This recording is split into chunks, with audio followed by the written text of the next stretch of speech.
I get it. The fallen angels was doing gene experiments. They are doing different gene slicing. They was getting a CRISPR on. I get it back in the day, the fallen angels. So to think that was happening, this ain't that far fetched. So that's why I'm like, damn, did this really happen? We got some more disturbing TikToks, mind bending, reality shifting videos coming straight at you. You want to be careful with these because these videos might have you rethink your entire reality. So without further ado, let's dive into these videos. Located in the UN building include a map of the. And that, my friends, is just the tip of the proverbial iceberg. Just imagine, if you will, that outer space means something very, very different. That it means what it sounds like. I believe the known lands is nothing more than a prison for all of us. And when we are visited by other beings from outer space, that's all it is. Other beings coming from here and going to here. They don't have to come from stars. No, just more land out there, extra land, extraterrestrial. We've all talked about this. But just give that a thought. Man, that sounds a little bit more viable than coming straight out of Sector 9, Orion's galaxy. I'm just saying. Your guys' thoughts below. What if I told you that St. Christopher, who is often depicted as a dog-headed saint, actually was a dog-headed saint? And not only that, but I could prove it. Would you keep watching? You see, not only have these dog-headed creatures been talked about throughout history, but I actually found one. A petrified one. A really, really, really well-known petrified one. But before I show you actual evidence of the Egyptian demigod Anubis's remains, I gotta build a case. And I'm gonna let a few people who have built the case for this do this for me. Throughout history, there have been numerous accounts of dog-headed people living in distant lands. You've probably seen images of the cynocephalus before. Cyno means... Hold on, let me write this down. Cynocephalus. We are officially on Dark Waters 9 early, man. I was hoping to get a couple funny ones, but I see we getting straight to the nitty gritty, huh? Cynocephalus. Oh my God. dog, and cephalus means of the head. For example, you've probably seen the Egyptian god Anubis, the god of death and embalming. Anubis has been found in Egyptian tombs, and he has the body of a man and the head of a jackal. This is a cynocephalus. The detailed written accounts by explorers, conquerors, and missionaries of these cynocephali in India, Asia, Africa, and Europe are actually rather consistent. In fact, these strange beasts were described in writings as recent as the last few hundred years. There are clear depictions of cynocephali in the writings of St. Augustine, Alexander the Great, Marco Polo, even Christopher Columbus. Maps as recent as the Piri-Reis map of 1513 actually depict the cynocephaly. I found pictures of this map, and guess what? These beings are on here, clear as day. Not only once, but twice. Here's a still image of it, and it's a real map. I verified it. One of the earliest accounts of the cynocephaly dates back to around 400 BC. In Indica, Greek physician Ctesias describes the wondrous land now known as India, where trees grew to staggering heights, elephants roamed the jungles, and a race of dog-headed people inhabited the lofty and inaccessible mountains. They speak no language but bark like dogs, and in this manner make themselves understood by each other. They understand the Indian language but are unable to converse, only barking or making signs with their hands and fingers by way of reply. Notice they're talking hands and fingers, not paws. Of course, the infamous John Mandeville also published an account of the cynocephaly in his travels, which circulated in the mid to late 1300s. This account is more similar to Ctesias in that the cynocephaly are described as intelligent and reasonable, even devout, with the only odd characteristic being that they tend to eat their prisoners of war.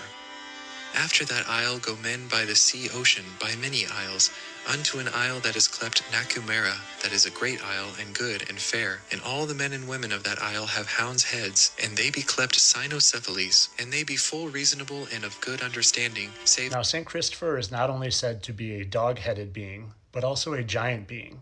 A giant so big that part of the reason he became a saint is because he was carrying people across this river, because he was so tall in it that he could carry people on his shoulders. And it was even said that he helped carry Jesus across when Jesus was a child.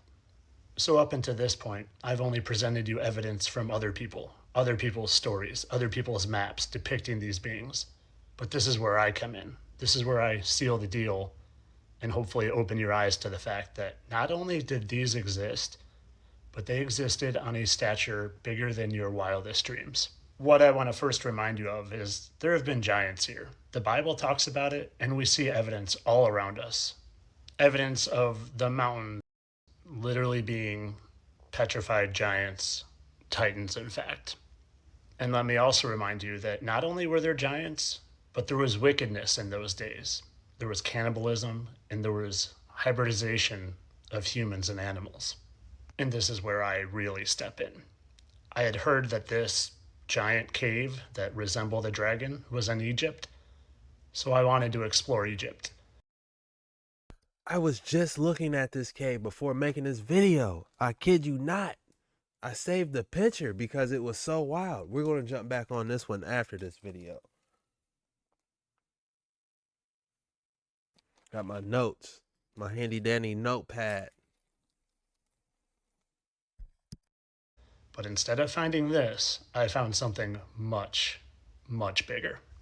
I found the literal corpse of petrified Anubis right in the middle of Egypt, shown here with his head even down to mouth and nose. Now you might not see it at first, but let me just make it a little more clear. We have his mouth here and his nose, his eyeball, his whole head here obviously, neck down to his body and torso, and he even has a tail. And when compared to some images of Anubis, you can see they look pretty similar. But there's a smoking gun, and I'm about to show it to you. You see, even in the hieroglyphics, Anubis is depicted with this, and sometimes that is in his staff, kind of like in this hieroglyph. And even in cartoon images, he's depicted with it. And I don't know about you, but what I see in that staff, I see right here, even with its long, straight, petrified staff. Now, if that's not a smoking gun telling you that this is actually the Egyptian demigod Anubis, I don't know what is. Now, I went on to find some even crazier anomalies in this terrain, like this bird-looking creature right here, and this owl-looking one right here that I'll show you in a second. But let me also point out his tail that comes down and around. And it just so happened that I found a bird hieroglyph that looks very similar to that bird outline in the terrain of Egypt. And even though this one's harder to see, also an owl in the terrain of Egypt with its face being right there. It's the dark outline there. And all of them, the bird, owl, and even possibly Anubis in one giant hieroglyph. And I don't know about you, but that head looks awfully small for that body. Kind of like it was an afterthought. Kind of like originally, maybe it was something different. Now, luckily for me, you can explore this yourself. All you have to do is take a little trip to Egypt and see what you see. Now, I know this is a whomper of a tale, but I think I've provided you some pretty solid evidence to at least open your mind to some of these things. And maybe next time I'll talk about this giant looking platypus thing that's 3 times the size of Anubis, also in Egypt. That's all for today. I hope you guys enjoyed my tale of entertainment. Of course, I know there's no such thing as dog-headed creatures. No, we just live in this physical world where only humans have evolved from apes, and we live on a spinning planet, and Big Bang happened. Yeah, all that stuff. Just for entertainment purposes. You guys know I'm a satire account. Have a great day. What if We're going to go through this one back slowly just to really break it down. St. Christopher, okay? This is the first time I've ever heard. I really don't know about Saint Christopher like that. I'm gonna be honest with you guys. I know about the prophets, Yehukanan, Moses, Apostle Shaul. I know about them. It's just Saint Christopher. I've never heard of. I'm not saying I don't see the Anubis, because if we go back to Egypt, when they say these cynocephalous people, the first thing I'm thinking is this has to be some creatures beyond the wall. This has to be on some type of land, or they got eviscerated with the ice age. I don't know, but that's just the first thing that comes to mind of where these guys could possibly be at if they're real. Look at the map.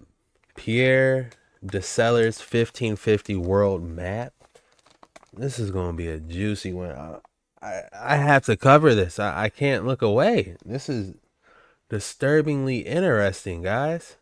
And a race of dog-headed people inhabited the lofty and inaccessible mountains. They speak no language but bark like dogs, and in this manner make themselves understood by each other.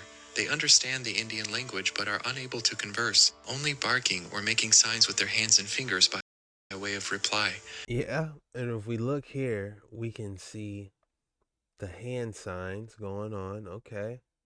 Bro is serious. Look at him. This isn't a game. This might have really happened, because look how serious he's looking. Like, this ain't, you know what I'm saying? I get it. The fallen angels was doing gene experiments. They are doing different gene slicing. They was getting a CRISPR on. I get it, back in the day, the fallen angels. So to think that was happening, this ain't that far-fetched. So that's why I'm like, damn, did this really happen? And reasonable, even devout, with the only odd characteristic being that they tend to eat their prisoners of war.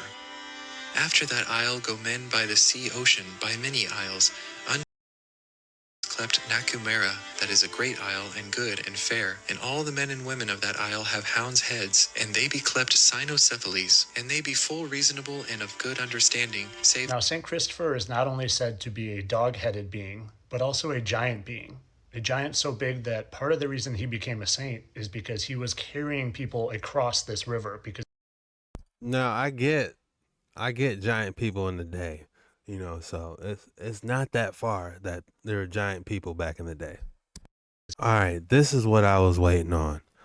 Look at this. You could see the literal dog shape that he was referring to. The nose, the snout, the eye, the ears, but the ears might have been a little pointy.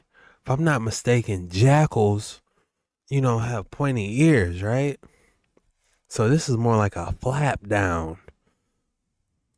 shown here with his head, even down to mouth and nose. Now, you might not see it at first, but let me just. But you could see the staff right here. Crazy. That's crazy work, though. What are the odds of having a dog-like head and a staff for Anubis, though? What are the odds? The circle, the cross, and the downwards. That is tough. Let me know your guys' thoughts below on that. But let's finish this one off, because it's this is highly interesting. Shout out to Roger at Mud Fossils. He be on his giant earth stuff, Titans too. I don't agree with a lot of stuff he says, but they're interesting nevertheless. Get a little more clear. We have his mouth here and his nose, his eyeball, his whole head here, obviously, neck down to his body and torso, and he even has a tail. And when compared to some images of Anubis, you can see they look pretty similar. I could see the nose, snout. I could see it, but these pointy ears are prominent. If it had the pointy ears, that would sell it 100%. But the staff and the dog-like structure next to it, again, is, what are the odds of that? What is that, a coincidence or what? but there's a smoking gun, and I'm about to show it to you. You see, even in the hieroglyphics, Anubis is depicted with this, and sometimes that is in his staff, kind of like in this hieroglyph. And even in cartoon images, he's depicted with it. And I don't know about you, but what I see in that staff, I see right here, even with its long, straight, petrified staff. Now, if that's not a smoking gun telling you that this is actually the Egyptian demigod Anubis, I don't know what is. Guys, I literally don't know what to say. That is beyond fascinating. I can't, I'm very interested in your guys' thoughts on that. Let's see what the comments said on that. All of these creatures that are two or more species or terrifying humanoids are creations of Satan himself and the fallen angels. Satan, aka the Master, is the god leader of the reptilian race. They are masters of science and genetics. Damn. Another one said hybrid. This is why the earth was flooded the first time. The fallen angels mess with the DNA. That's why the Bible is full of genealogy and why Jesus was a spotless lamb. He was not of hybrid blood but pure human. It was rare back then. I'm with you on a lot of stuff, man, but honestly, I feel like you're wanting to find something in everything you do. I take that same image and make it into 20 different animals. You think they would have left their god laying on the ground like that? If Anubis was real and did exist and he did die, that would have worshipped the body, probably buried him in a huge tomb. They wouldn't just leave him to be fossilized in the ground. My question is how are you gonna pick that thing up? And here's another thing. If there were giant creatures that big, what's to say that a giant dragon wouldn't start eating them? You know what I'm saying? But I don't know. These beings were 20 to 50 feet in height, not thousands of feet tall. That would be outrageous. You couldn't sustain life that big. Think about how much of 1,000 feet tall that would need to eat and drink and how much oxygen he would need to breathe. It doesn't work. That's what they're saying. But you got to think of, we're just in the inner part of Earth realm. So there's no saying how big this realm actually is. So I'm in the middle. I'm neutral. I see what the comments are saying about that last video, but at the same time, I see what he's saying. You know what I'm saying? It's stuff. There were titans back in the day. Giants, But something that big on that level, you're not looking down at people like they're grasshoppers. You are looking down at them like they're ants. Like really small ants. This said grasshoppers, not ants. So I don't know. Y'all let me know y'all thoughts below on that one. Sorry I took so long diving on this specific one, but I had to, man. We got some more stuff we need to cover on that, as a matter of fact. I'm not mad at him for finding that. I love looking at disturbing stuff like that, creepy images, so it's like, damn, that's like a smack, a virtual smack. Cynocephaly is a mythical trait where a person has the head of a dog or jackal. The word literally means dog-headedness, implying a human body with a dog's head. This mythological concept appears in stories and legends from various cultures, including ancient Egypt, India, Greece, and China. But the Michigan Dogman was a creature allegedly seen in 1887 by two lumberjacks. It was described as a 7-foot-tall bipedal creature with canine-like features, blue or amber eyes, the torso of a man, and a terrifying howl that sounds like a human scream. According to legends, the Michigan Dogman appears every 10 years, specifically in years ending in 7, so 2027. Sightings mostly happen in the northwestern part of Michigan's Lower Peninsula. Believers say that clapping can scare the Dogman away. In 1937, in Paris, Michigan, Robert Fortney claimed he was attacked by 5 wild dogs. and one of them walked on 2 legs. Other similar sightings have been reported throughout the years. In Wisconsin, the Beast of Bray Road is the name given to a wolf-like creature that has been reported near Elkhorn, Walworth County. It is also described as a 6 to 7 foot tall creature with a humanoid body covered in fur, a wolf-like head, and large glowing red or orange eyes. Cynocephaly is... Believers say that clapping can scare the dogman away. Clapping? Are you serious? Clapping? Oh my God. That kind of reminds me of this. If you think the bear might eat you, clap your hands. Your hands. If he thinks you're really yummy and he wants you in his tummy. If you think the bear might clap your hands.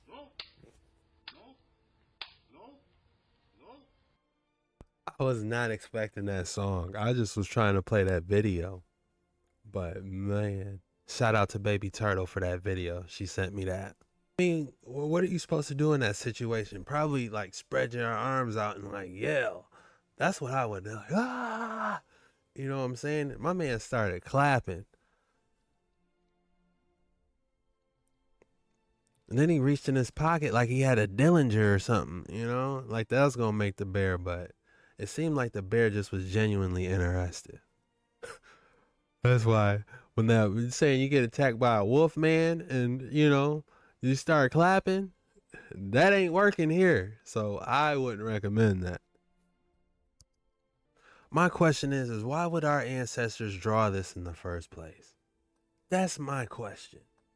You know, so it makes you think that these ancient drawings might have some type of validity. You know, they can communicate with hand signs, you know, whatever. This is a tough one. This is Saints you probably don't know about, part 7. This right here is Saint Christopher. He's the patron saint of bachelors, transportation, storms, epilepsy, gardens, a holy death, and toothaches. Saint Christopher was not always called by his name. Born in the 300s, some say his original name was Reprobus. He is described as being about 7.5 feet tall, with a fearsome face. He was determined to serve the greatest king of all, and began working for the king of Canaan, which was his homeland. While serving the king, though, he noticed that when someone would mention the name of the devil, the king would make the sign of the cross. Reprobus thought that if the king was afraid of the devil, that must mean the devil was greater, so he decided to serve the devil. One day he came across a pack of robbers traveling on the road, one of which claimed to be the devil himself. Reprobus watched as the devil refused to walk on the side of the road that a cross struck on the ground. This led him to believe that Christ was greater than the devil. He went in search of Christ, wanting to serve him as the greatest king of all. But while looking for Christ, he met a hermit who baptized him, and he taught him all about Christ. His ministry as a Christian was to help people across a very dangerous river, where many people died in their attempt to reach the other side. Due to Christopher's size, crossing the river was much less of a challenge for him, and he was able to safely see travelers across the raging river who were struggling to cross. One day, a small child came to the bank of the river and asked Christopher to help him across. Christopher picked up the child and began to carry him on his shoulder through the water. But as Christopher walked, the child got heavier and heavier as if he was made of lead. Christopher could barely carry the small child who weighed so much.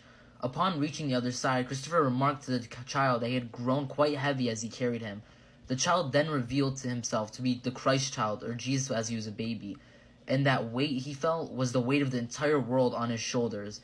Then the Christ child told Christopher to fix his staff in the bank of the river and come back tomorrow to see what had occurred. This will be a sign to Christopher that the child was truly Christ, because when he came back the next day, the staff had become a palm tree bearing fruit. It is because of this experience that Christopher got his name, for Christopher means Christ bearer. After this had occurred, Christopher went to the towns of Lycia to confront the Christians who were being martyred for their faith. The king attempted to get Christopher to worship the pagan gods, but Christopher refused. His steadfast faith converted many in the city. The king ordered that Christopher should be martyred, and after many attempts at his life, he was beheaded. Saint Christopher had become a soldier for the faith, firm in his conviction to the very end. He died in 251 AD. So these are two prayers for Saint Christopher. The one on top is actually for traveling protection, So if you're traveling ever and you want to feel protected, you pray that. And then the bottom one's a daily prayer. And in Russia, they have a really cool relic of his bone that can actually be shown there in display. This is things you probably don't know about, part 7. I don't know if I would hit that prayer, but it's definitely interesting. Let's take a look at one of the most interesting and bizarre individuals in human history, Christopher, the dog-headed saint. Saint Christopher was born sometime in the early 3rd century in what is now modern-day Israel. It is said that he was a giant man like Goliath. He stood between 7 and 8 feet tall and was incredibly strong. As a young man, Christopher dreamed of serving the most powerful king in all the land, which he thought was the king of the Canaanite people. However, one day Christopher saw the king shudder in fear when someone mentioned the name of the devil. Thinking that the devil must be some great ruler to inspire such fear in people, Christopher sought to serve him instead. Christopher soon came across a band of robbers. Their leader claimed to be Lucifer himself, and he invited Christopher to serve him. Christopher followed the robbers until one day they passed by a cross which caused the devil to run in fear. When Christopher asked them what was wrong, they said it was the power of Christ that caused them to flee, so Christopher left to seek him. I'm sorry, but one flaw in this is the actual cross. Because from my knowledge, it all happened from a tree. That's what is stated in the book of Acts. But again, I don't know. That's just the first thing that popped into my mind for some reason. Seek him instead. Eventually, Christopher came across a monk who told him that if he wanted to serve Christ, he should use his incredible strength to help people cross a dangerous river nearby. Christopher did this for years until eventually he was greeted by a small child seeking to cross. He put the child on his shoulders but found that he was incredibly heavy to lift, so much so that they almost drowned together in the river. When they eventually made it across, the child revealed himself to be Christ and told Christopher to go spread the good news of his Savior. He lived a very holy life from there on out and was eventually made a saint in the Catholic and Orthodox Church, but that doesn't answer why he is depicted as having the head of a dog. Saint Christopher was a Canaanite, and the Canaanites were often described as being barbaric or animalistic, so drawing him with a dog's head would have been an easy way to convey where he was from. Comment what animal you would be if you had to choose, and follow for more. Somebody's not telling the truth. Oh, let's take a look at one of... We are diving in lies on top of lies, man. You gotta really have a strong discernment to really cut through these, man, because this is bonkers. Disturbing TikToks. Boy, I tell you what. Yeah, that's wild. The images you're about to see were created using only light and sound. It's like a picture book of life created with vibrational geometry, and it's called Cymatics. It's the study of the shape of sound. The earliest forms of life that we know reflect the earliest frequencies on the planet. Everything we thought was a random pattern isn't really random at all. Humans took note of these frequencies, and then we materialized their meaning. These pictures are worth 1,000 words. But these frequencies appear to have provided an infinite amount of feeling. We encoded the patterns since the beginning of civilization. They're like bookmarks in art connecting the seen with the unseen. There's a tangible connection to a previously invisible world. Those shapes became symbols that reflected the entire beliefs of certain cultures and societies. These patterns are the proof for how connected everything actually is. Most people don't even know how significant it is. The Renaissance pulled us out of the Dark Ages by reviving these ancient lessons. The few that knew the secrets created art so good that we couldn't look away. The explanation of why these things are such great pieces of art never really gets explained in school. We can look at all of these as separate, and culturally they are, but in reality we're all talking about the exact same thing. There is no division. Words are limited. They can get lost and misinterpreted. The only thing we feel is sound. When you resonate, you belong. You feel accepted. The only way to break that connection is to manufacture division. This is your DNA. When you view it from the top down, you can see the molecular bonds that make this mandala. It's a fractal antenna interacting with the environment, bridging the etheric with the material. The harmonic patterns you see in the environment are a reflection of the resonance with you. Those bonds show you the link, but the atoms can show you the little pieces. This species has created a technology that can explore these things on the smallest level. If all this is entangled, then harming anybody in the planetary family is actually harming ourselves. 2,000 years into the Common Era, and we're just now figuring out that there's nothing new under the sun.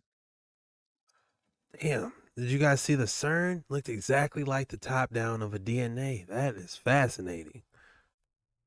But you're in it. You're a part of it. The universe, the one song. It's huge. It's incredible. Show somebody you care about how beautiful it is to share this little soundtrack with them. Seriously, out of all the mind-numbing content on here, share the magic of being here with them for 1 minute. You really do not know who may need to hear it today. Or maybe you don't want to be in this orchestra without that special person. Whatever it is, without your piece, this symphony wouldn't be perfect. You're in the U inverse for a reason. First law of thermodynamics: energy cannot be created or destroyed. So you've been here.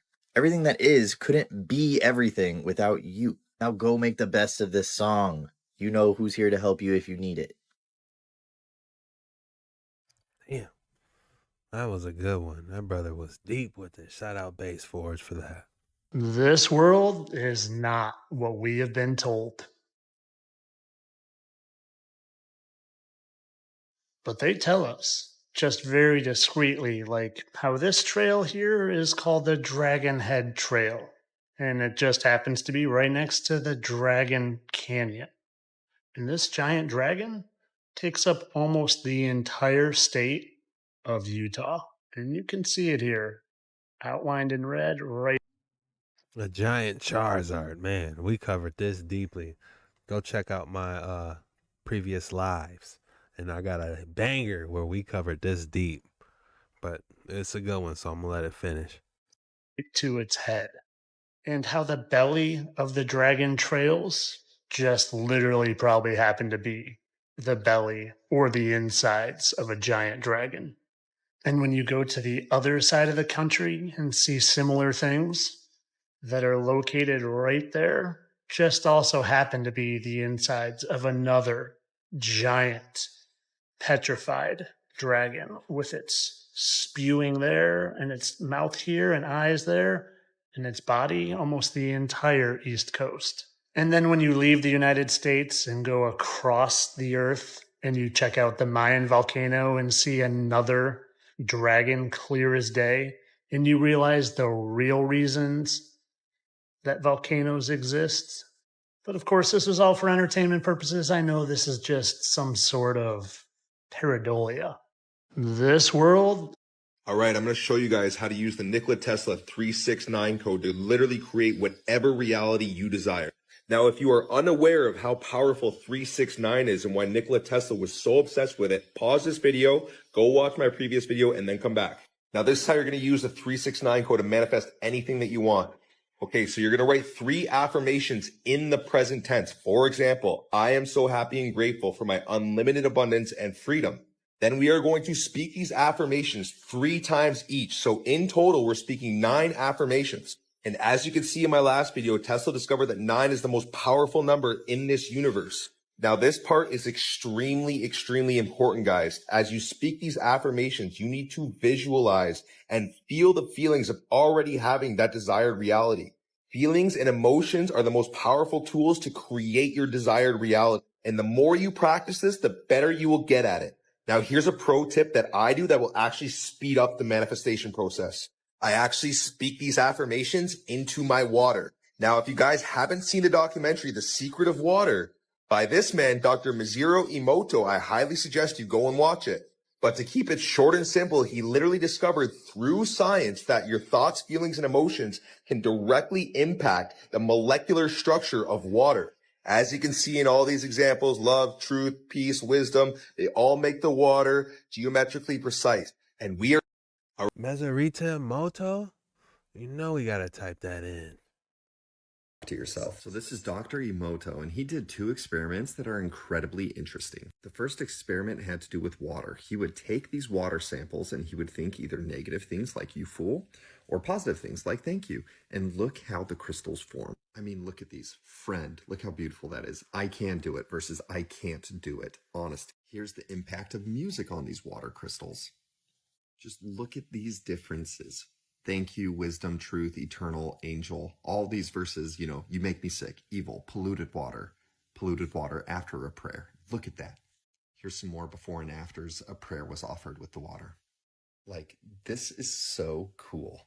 The second experiment is also very interesting. He would boil rice so that it would absorb the water, and then he would put it into 3 different jars and label them: love, nothing, hate. The love jar, for 10 minutes a day, he would think positive thoughts with that jar. He would say positive things. The nothing jar, nothing was done. The hate jar, 10 minutes a day, would get very hateful words. He would think negative things and send that negative energy. The results were crazy. The hate jar had a ton of rot in the rice and was black. Nothing had some. The love jar was preserved. This makes me think of a couple things. Number one, we definitely should be praying over our food and water every time we eat and send positive vibrations. Number two, our bodies are 80% water. The water every time. Say that one more time. We definitely should be praying over our food and water every time we eat and send positive vibrations. Number two, our bodies are 80% water. The things you think and say about yourself do take effect. This is one of my favorite books. It's called As Man Thinketh. Listen to this. The outer world of circumstance shapes itself to the inner world of thought, both pleasant and unpleasant. External conditions are factors which make the ultimate good of the individual. You are the reaper of your harvest. You learn both by suffering and bliss. It's interesting because the book also describes that people who often get sick are those who constantly worry and are afraid about getting sick. Who did all this work with water. His first experiment was to put a bottle of water, have all of his students send negative energy. I hate you, you're stupid, you're a fool. Took that water, froze it in little petri dishes, bring it out, stick it under a microscope with a camera on top. It forms these big, ugly black blobs. Take the same kind of water, another bottle, send positive energy to the water, freeze it, put it under the petri dish when it's melting, forms beautiful snow crystals. So we know that two things were fascinating. Water has memory, and 85% of your body is made up of water. Your brain is made up of even more water. So when you're saying negative things to yourself, you're affecting yourself in a physiological way. Dr. Masaru Emoto, who did all this work with water. Guys, that was an extremely long one, but very informative. I love it. You know, again, like, I don't know, we're 75% water, 68, something like that. So the fact that this is going on is very disturbing that we haven't really been taught about this. So let's keep it going on these waters, y'all. The hidden messages of water that you need to know. This is Dr. Masaru Emoto, and he has done hundreds of studies on the effects that our thoughts, feelings, and emotions have on water. As kids, we all learned about how no two snowflakes have the same pattern. This is what Dr. Emoto wanted to check out. He started taking microscopic photos of water crystals, and ones that were exposed to happy and positive thoughts like thank you and I love you have amazing crystal formations. The ones that are polluted or have negative words said to that, evil or you make me sick, are completely distorted. Look at that. So why is this significant? Because you and practically everything else is 70% water. Look at the importance of water on your body. Not to mention the Earth's surface is 71% water, including water vapor in the air that we breathe, as well as the ground and the plants. 80 to 90% of... We don't really know that, but it's probably a lot higher than that with this newfound information we have for entertainment purposes only. None of this information has been fact-checked. Do your own research on everything. ...of plants are water. Water resonates and stores information. There's so many incredible things about water, like for part 2. The hidden messages of water that you... This kind of shocked me. Water has this tendency to mirror whatever it's exposed to in its liquid crystal state. So if you show it an image and then you put it in the freezer, right before it completely solidifies, it will reflect back to you the image that you showed it. Initially, I thought this was probably a Jesus in the toast phenomenon, but clearly we have a ton of examples of this working. This is deep. Different types of water freeze differently. Water from a spring looks different than rainwater. Filtered water looks like it went through the filter, and tap water looks... This is wild. This is a singing bowl. Left image was before the singing bowl. Right image after that. They look the same. Left image, spring water looking natural like a leaf. Right image, microwave water. So I left something out of this image. This is what the water looked like when it was frozen. The water was not exposed to that image or the one over there, though. It was only exposed to Veda's thoughts. She was literally just thinking of a medieval helmet. So what exactly is going on here? We kind of don't understand, really. We do know that water reflects frequency at an extreme level. You can see harmonics in water droplets.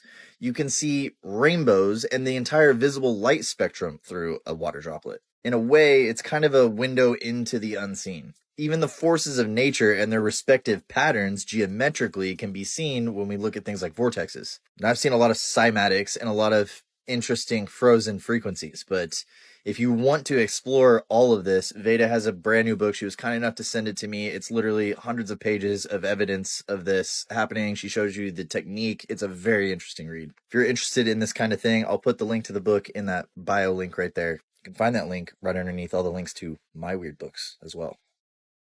Shout out Base Force. That's interesting as well. He definitely dropped some gems. All right, guys, we hit that water theory pretty hard. And yeah, let's keep it going on these waters, man. It's Friday. I'm feeling good, man. I hope all you guys are feeling as good as well, man. So I'm feeling great. Excellent observation. Can you wear silver and copper bracelets together? Yes, you can. Look at this. Right now I have copper, gold, silver, and more combined. They call it galvanic battery. Look. It's a very ancient technology. It also serves as a battery. Look at this video, family. This is my galvanic battery. It was originally created by Professor Boyd, and this is one of the different iterations of his original design. The idea is that galvanic action, which is electricity produced without friction, can be obtained by the union of two or more metals. It was said to apply beneficial currents of electricity to the human body. Now, this regular battery uses chemicals to create electricity, where this galvanic battery uses the combination of metals and the humidity of the skin of the human. Excellent observation. Can you wear silver? Damn. Without friction, it causes some type of electric voltage? That is interesting. Let me know what you guys know about galvanic energy. You know what? Let's go down that rabbit hole. Why not? Galvanic. I got that galvanic on. Y'all don't want none of this. Y'all see this galvanic? I'm charged. I hear you, brother. But let's dive into it as a collective real quick. He said, look at my wrist work. I got that galvanic charge. I hear you, brother. Galvanic facial. This is my galvanic battery. It was originally created by Professor Boyd, and this is one of the different iterations of his original design. The idea is that galvanic action, which is electricity produced without friction, can be obtained by the union of two or more metals. It was said to apply beneficial currents of electricity to the human body. Now, this regular... Look at the name. Dr. Richardson Magneto? Like Magneto from X-Men? Oh, man.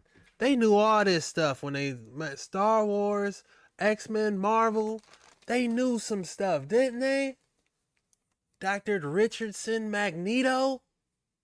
Regular battery uses chemicals to create electricity, where this galvanic battery uses the combination of metals and the humidity of the skin of the human body, which causes the chemical operations of nature in motion, which creates a constant but gentle flow of electricity to pass from the battery into our body system. Here's a battery tester that'll tell me how much chemicals are left in there to create the electricity. And of course, this isn't going to work. So I need to find a different way to test the conductivity of this battery. Now, I said there were 7 metals, but I was mistaken. There's only 4. Copper, brass, zinc, and steel. Now to find my multimeter and dip my hand in salt water. Damn, she kind of played herself. It didn't work. If maybe like some type of meter worked or something. I don't know. Let's keep diving on. I guess Dr. Richardson just was an X-Men character, because I'm not finding nothing else on it. I thought it was based off a real dude that wore galvanized bracelets or something, but turns out it just was the X-Men. If you guys got more information on that, let me know in the comments below.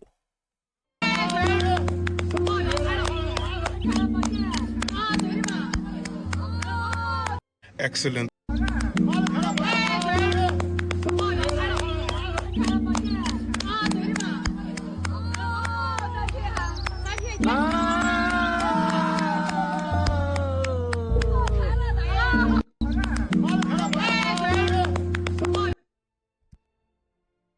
They really just make that flower open like that? That looks like a regular tulip. Nothing special.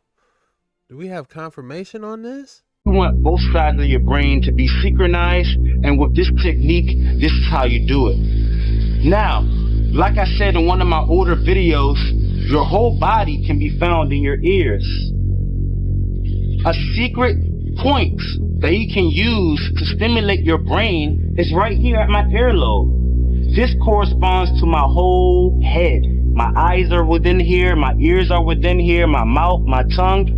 So, in order for me to balance my brain, in order for me to recharge myself, I need to tell my body to get into the center, to merge the two poles of energy. And I do that by simply taking my right hand, placing it on my earlobe, taking my left hand, placing it on my right earlobe, and pulling down.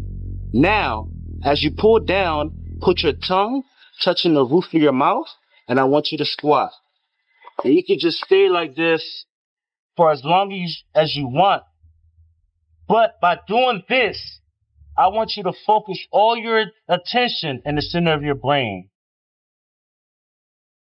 By doing this activity, you are basically shutting down all body functioning, and all your energy is going to your brain. Your brain now uses this opportunity to merge and whatnot. You want both sides of your brain to be synchronized. Yeah, they always say, are you right-brained or left-brained? I'm both. Watch this. You know, stop playing with the kid. And I have something I want to show you today. Yeah, thanks for keeping. How about we go outside into the trees? I don't want no glasses on me that's going to show me this fake world and no metaverse. I want to go outside with nature. That's what I want to do. But maybe if you're playing a video game and it got more real, okay, I get it. But I'd rather go outside, you know, for fun. That's just me. What happens if you put your head inside of a particle accelerator and turn it on? Kind of like this Hot Wheels loop. Particle accelerators accelerate particles to nearly the speed of light. And this guy, Anatoly Bugorsky, was unfortunate enough to stick his head inside of one while it was on, and this is what happened to him. Scientists use these giant circular machines, also known as atom smashers, to see how subatomic particles like protons behave while traveling at the speed of light, doing tests like crashing them into each other and other complex science stuff. And yes, I said at the speed of light. Well, almost. They get it up to like 99.99999% the speed of light, because 100% is still impossible at the moment, but hey, we're getting close. You do this by accelerating subatomic particles like protons in a long circular vacuum tube that's colder than space. They start off in a smaller loop where they use electric currents from really strong batteries to get the particles moving fast, and magnets to keep the particles on a stable path as they curve through the loop to be fed back into the batteries and get even faster. This feedback loop gets them fast enough until they're fed into a bigger loop to reach even higher speeds. And they inject a second set of protons here so they could play Ring Around the Rosie with each other and just keep getting faster. They're then fed into the final loop where the two sets of protons are accelerated in opposite directions so they could collide into each other and do science. This right here would be the Large Hadron Collider, the biggest particle accelerator in the world at 27 kilometers in circumference, where the protons travel the entire circular distance more than 11,000 times per second. So yeah, it's fast. The LHC is in Switzerland. It contains 1.8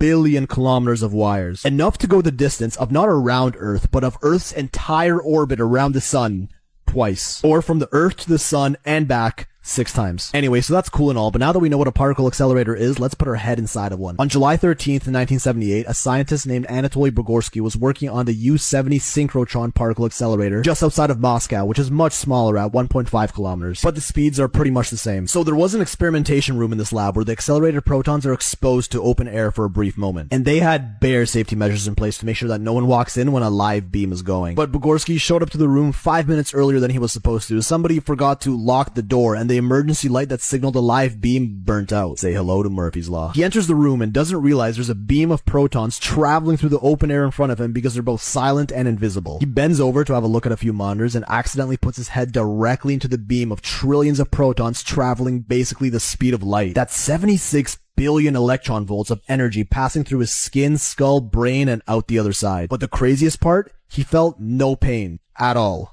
and there wasn't even a hole in his head. That's because protons are so small that they physically passed in between the empty space of the atoms in his own head. And the voltage didn't stop in his head, it just passed right through it, which is why he didn't die from 76 billion volts. All he reported was his entire field of vision being overcome with a light brighter than 1,000 suns, but a light that only he could see. This light was inside of his head. He kinda tripped out for a sec, but once he realized he was fine, he logged the experience and went home without telling anyone. But the next day his head started to swell, so he went to the doctors and they calculated the exact path the protons passed through his head in. Although he survived, in the years to come he lost hearing in his left ear, started having episodic seizures, and the nerves on the left side of his face were destroyed, freezing his facial expression in place for the last 45 years. What happens if you put your head inside of a particle accelerator?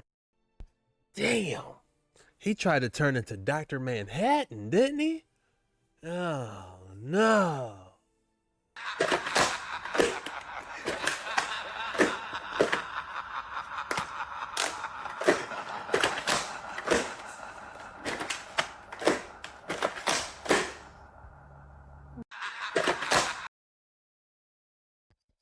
Yo, I gotta get me one of these helmets. I always wanted a motorcycle, man. Shout out to everyone that rides. Y'all be safe. Guys, that's all I got for today's video. If you made it this far, you a real one, man. And be sure you tell me in the comments. Tell me the code word is 1,000. If you made it this far, type 1,000 in the comments so I know you're real. And I appreciate y'all making it all the way on these boys. When you watch the whole thing, helps me a lot. And also be sure you hit that like and subscribe button. If you haven't already, I'd love to have you on these waters if you're new. And you guys, the rest of y'all that be on these dark waters with me daily, man, I appreciate y'all, man. I gotta chop this boy up. I'm running late. But yeah, I'm gonna chop it up and I'm gonna get this one out to y'all as soon as I can. Love y'all. Peace.